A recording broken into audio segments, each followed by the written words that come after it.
Welcome to the install with Greg Cosell of NFL Films. We're back from Indianapolis. Greg's travels are apparently taking him all over the country in between now and the draft time, but that's okay. It's good to see you, buddy. Yeah, I got a lot. And the thing is, Buck, I'm now so into watching college tape that, I've got these great trips coming up. I'm really fortunate that I'm going to the Maxwell Club Awards in Atlanta.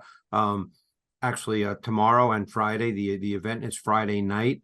It used to be in Atlantic City, which was an hour drive for me from where I am, but this year it's at the College Football Hall of Fame, and I was so honored that they asked me to present an award and to present a pretty impressive award, the Legends Award to Warwick Dunn. So I'm really looking forward to that trip, and then of course I'm coming down to Music City. So yeah, but I'm so into watching tape now that I wish there were about 50 hours in the day, but unfortunately there's not. You are about the only person I know that needs more hours in their day at this I time of year, know, I Greg. know, I know, But I know. we're grateful that you Yeah. take the grind as seriously as you do, and that's going to be a really really cool opportunity and experience for you. I'm looking forward to hearing some stories from when you get back from Atlanta next week.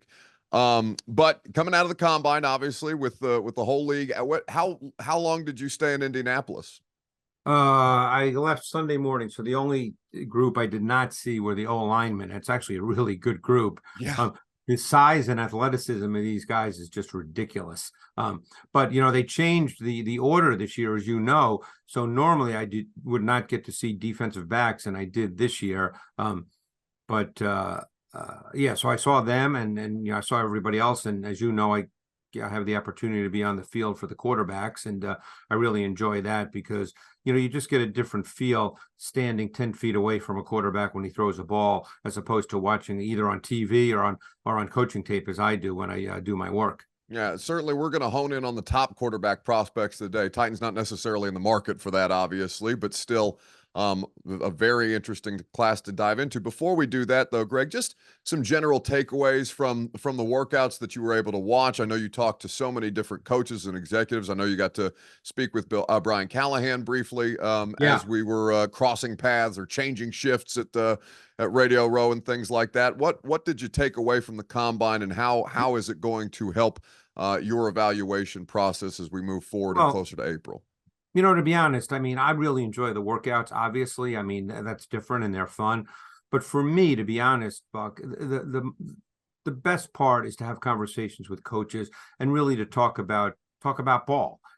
Coaches know, and even scouts who I know, and others I get to meet who know what I do. When we talk about players in the draft, they know that I'm not interested in what their draft board looks like or those kinds of things. I'm interested in the process of evaluation, themes, and tactical themes, strategic themes in the league right now. Why you're seeing more of this, why you're seeing less of that, where the game might be going. Learn more about specific concepts, whether it's offensive concepts or defensive concepts, because that's what really helps me when I watch tape. So those are the kinds of things that I really look forward to. I mean, obviously the workouts are really interesting. Getting to see the defensive back workouts, I think for the first time in a number of years, really was fascinating for me, because a lot of those movements do mirror the kinds of movements you have to make when you play defensive back in the NFL. Some of the other drills, depending on the position, are not necessarily that specific to what a player does when he plays the game of football. But the defensive back drills are kind of interesting because you do see the transition, the way they can flip their hips, the way they can change direction and redirect. And those are things that defensive backs do have to do. Certainly, it's I think a thing to reemphasize for the audience and for football fans every year after the combine is while the athleticism and the testing are important, it's still about the tape at the end of the day, and the athleticism and the skill, the Right. drills that they perform are just for an additional reference as you watch these guys. It's all about the tape at the end of the day. Yeah, but I will say this, and again, I think for a lot of people, and I'm a tape guy, and that's the world in which I live. So I'm not going to suggest that's the only world. I mean, if you work for a team, there's so many other factors and variables that go into evaluating a player. The personal part, finding out about his background, all those kinds of things, which I don't do. I sit and watch tape. But I will say that the combine it does help you in terms of the just the athletic measurables for a player. I mean, that there is something to be said for that, because what you hear a lot of scouts and coaches say, and you've probably heard this too, is they'll say about a player, well, he has that in his body, so Yeah. now it's up to us to get it out of him. So if someone tests exceedingly well, but let's say on tape they don't necessarily look that way, then you have to make a decision as to whether you can get that out of his body, because it's there somewhere. So that's part of it. That's just one element of it. But I think that if you see a guy with a 42-inch vertical jump, you say that guy's a pretty explosive guy. And if he doesn't play that way on tape, you have to decide whether, okay, can I get that out of him, or is one thing totally unrelated to the other? And that's why it's still human beings evaluating human beings. No question about it. The draft process is a less than perfect science, to put it diplomatically, but still a very important part of that is the combine. So let's talk about these quarterbacks. Caleb Williams obviously did not participate in the drills, was available for media and things like that. Greg, his career at USC has been such a fun one to watch. 6'1", 215, coming out of Indianapolis, 30 touchdowns to 5 interceptions last year, over 3,600 yards. Yeah, really gifted in terms of traits. One of the things that I think is lost sight of, because he does make a ton of those off script, above the X and O plays, as a lot of people like to use that term now, is he does control the football really well, Buck. And by that I mean he knows where it's going when he throws it. And that might seem like, oh yeah, everybody does, but no, everybody doesn't. Right. And he really controls the football exceedingly well. Now, I don't want to say it's a big question, and maybe a question for some more than others. Clearly, when you watch his tape, there's not a ton of him playing within rhythm. Now, people have to understand what that means. If you see a guy drop back 3 steps and throw a hitch for 5 yards against an off coverage corner, that's not really what we're talking about.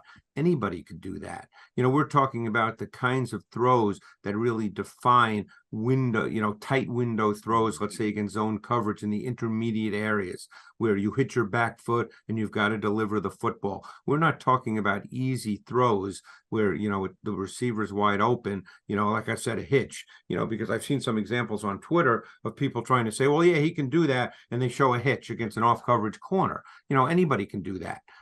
So you don't see a lot of sort of the tight window throws versus zone, which is a major part of the NFL.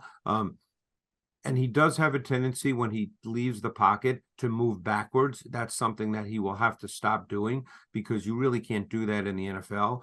But you are dealing with a guy that has pretty high level physical traits, just in terms of throwing a football. He's a very easy thrower. He doesn't work hard to throw it. And as I said, he controls the ball really well. So you just have to figure out where you stand, and different people will, I had these conversations at the combine, different coaches will fall on a different spot on that line, on that spectrum of, how important is the second reaction type plays, the above the X and O plays, versus, hey, I work 16 hours a day to put my offense together, and I don't know if he's going to do it. Because you have to keep in mind that Patrick Mahomes, who he gets compared to on occasion, Patrick Mahomes is a little bit of an outlier. Patrick Mahomes is not necessarily someone you want to compare people to. He's just a special player at a really high level, but you probably don't teach people to play like that. So you have to be careful about making a direct comparison to Patrick Mahomes. Yeah, I think most people it's like comparing a late round pick quarterback prospect to Tom Brady. It's not necessarily a fair thing to do. Yeah, I guess a way to say it is this way, and for maybe for the younger people who might still be in school, you don't want to major in Patrick Mahomes. You know what I'm saying? I mean, that should not be the way you think of how we go about playing the position. You don't want to major in Patrick Mahomes, and he's phenomenal, but he's one of those guys. He's just special. And there's guys like that in every sport. Every once in a while, there's guys who are like that. So that would be, as I said, it depends where you fall on that line. I mean, the guy's gifted, but there are there are questions as to some things that will have to be done in the NFL.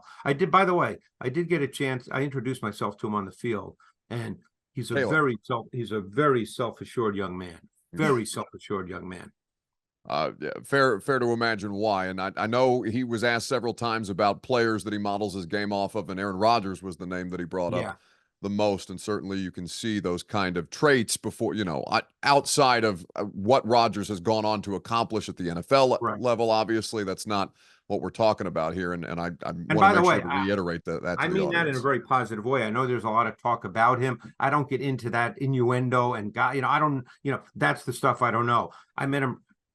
We had there was a connection which allowed me to sort of introduce myself to him because there's a connection there. And when I said he's self-assured, I meant that in an extremely positive way, not the way some might think of because they've read about him or, I don't go there because that's all just talk. Yeah, exactly. And or not the things that his father is saying in the draft process that get picked up like that. Yeah. I don't worry about that stuff. And it may be true, maybe not true. You and I don't know that. So that's not really relevant to me. No, that's why we enjoy the podcast, because it's just about ball around here.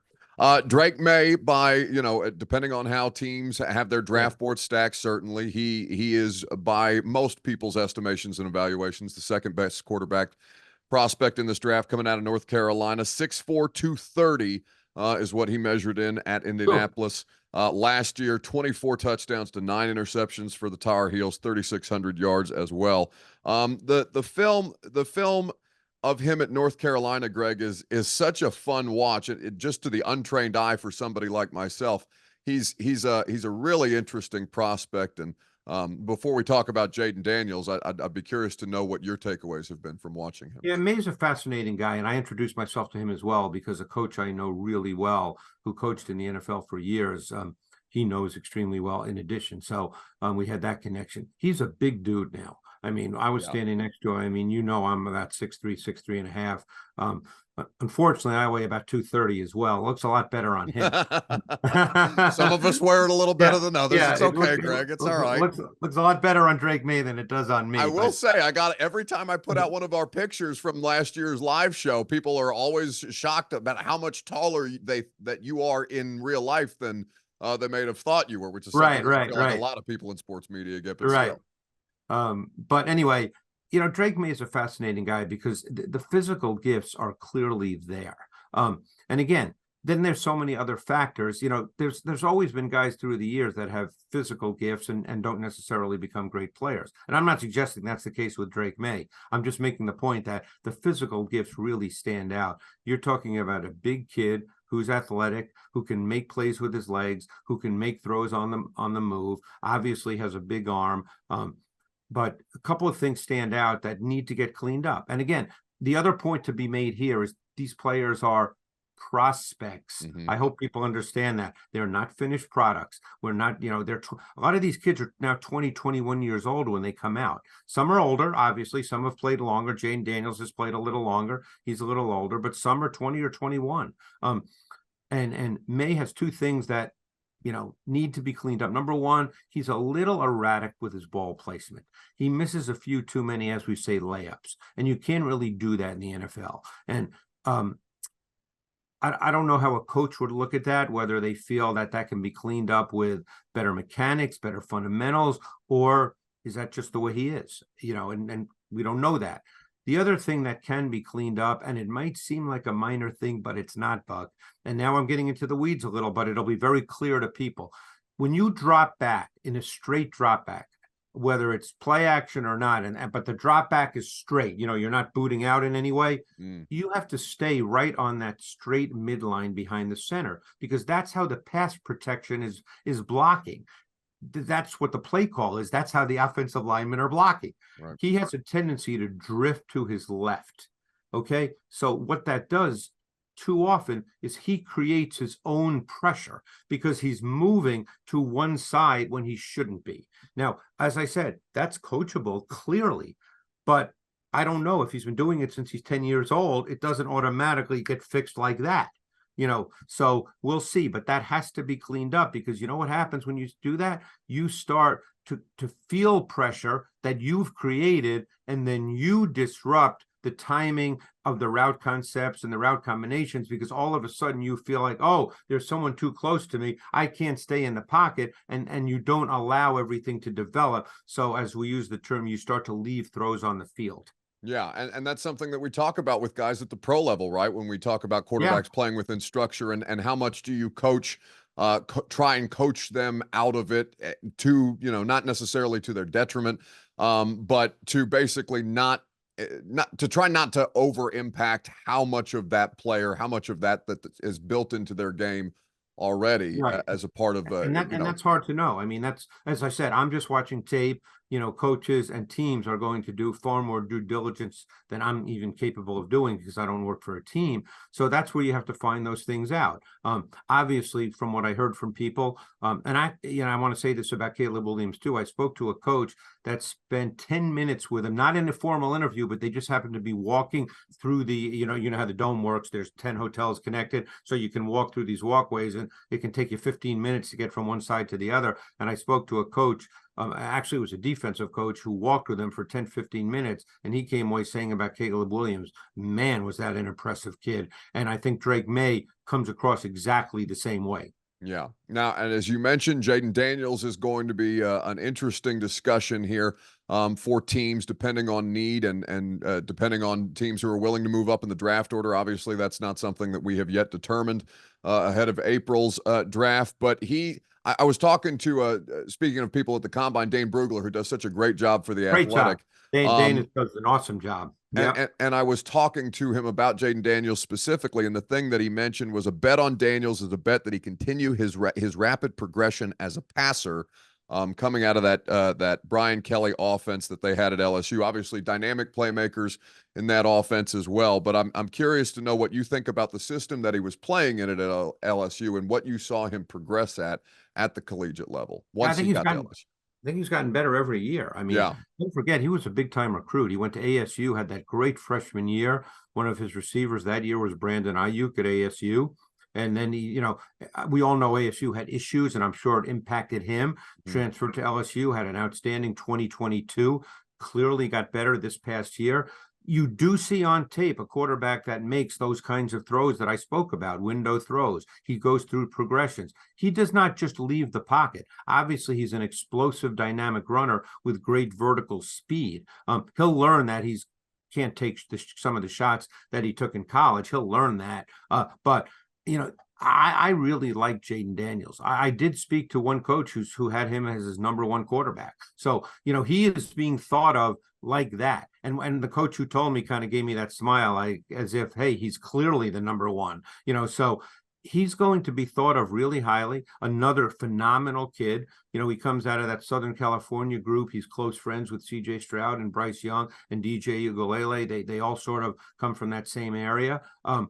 He's just gotten better and better. Another kid I heard in the meetings was just unbelievable. I had a couple of coaches tell me, you want that kid in your quarterback room. So, that goes a long way. And like I said, I can't, I'm not interviewing him, sure, but I think he's gotten better and better.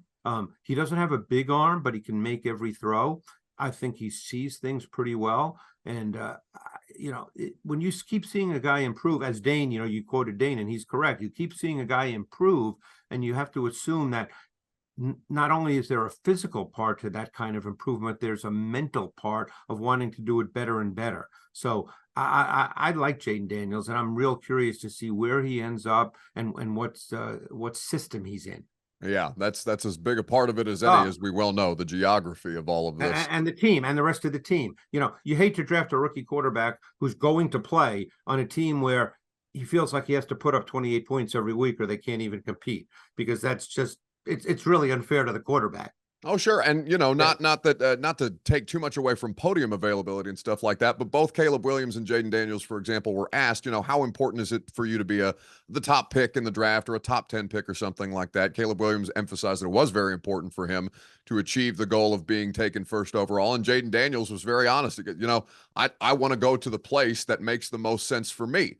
And that is, that is the thing that we continue to emphasize. And there's nothing wrong with wanting to be the first pick. I mean, that's a competitive thing. Guys are competitive. Yeah, that absolutely. that's not a bad thing to say, so but yeah, but Daniels to me is I watched him last summer from 2022, and I came away thinking that if this guy keeps improving, you really have something, and he has kept improving, and now he's going to go to the highest level. But we'll see. As you said, and you're so right. So much is team, scheme, personnel. I mean, there are very, very few quarterbacks. Look, let's just make one other point. We know Patrick Mahomes is truly special, correct? That's not even an argument or a discussion. But he went to the perfect place, okay? Number one, he did not have to play as a rookie. He had a super intelligent starter in Alex Smith who was willing to be a mentor. But Alex Smith is super intelligent. He had a really good coach in Andy Reid. He had a good team, okay? They had really good players on both sides of the ball. So when he got an opportunity, he was not on a team where, hey, if I don't play unbelievably great every week, we have absolutely no chance of winning a game. Now, he was obviously great right from day one, but he didn't play as a rookie until his final game of the season. That's not going to happen with these guys who are, let's say, the first three picks are all quarterbacks. More than likely, they're all going to be week one starters. Right. Almost assuredly. And then, we know how mixed the results can be, having seen so many of these quarterbacks 3 or 4 or 5 even a year ago in the first round in the situations that they're dropped into. So it's going to be curious to see. And of course, again, this depends on teams and how front offices and personnel, scouting staffs have their draft boards set or stacked.